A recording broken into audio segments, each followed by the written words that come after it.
So what's the best way to get feedback with a cue action trainer and learn to improve your cueing in the quickest possible way? Well, you can use your bridge hand in front of the cue action trainer or in the middle or even behind, although what we found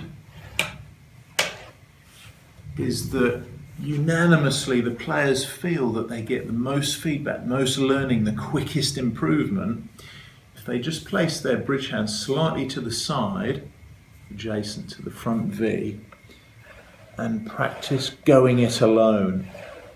So what they're doing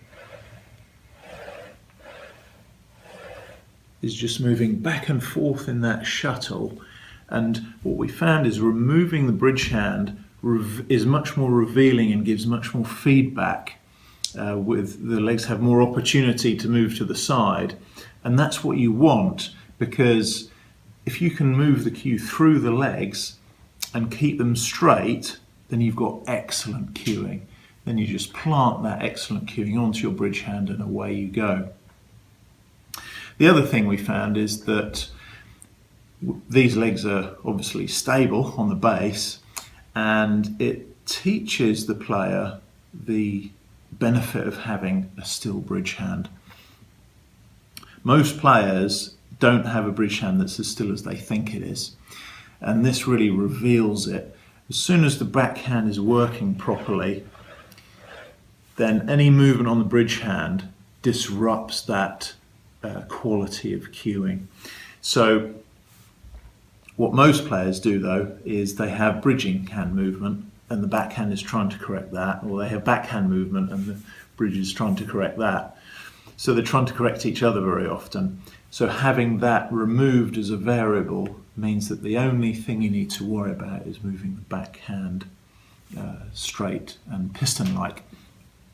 If we look at the legs, what we found is in testing, rather than making the legs out of rubber, which carry more friction and carry grit as well, which would mark the cues, we found this high-end plastic that has just the right hardness and smoothness, and we developed a shape for these legs that is very smooth and rounded on the edges. So it's very cue friendly, and the magnet strength is just enough to hold the cue in position,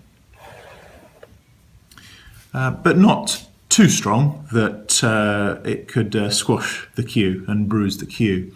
So to finish off, the testing program we had over the last 6 months was to have 50 of my clients, my preferred clients, come in and use the unit, test it, and I've used this myself for the last 6 months with my own cue, and it's still in great shape. So the unit is designed to take best care of the cue and allow you to ultimately learn to cue perfectly.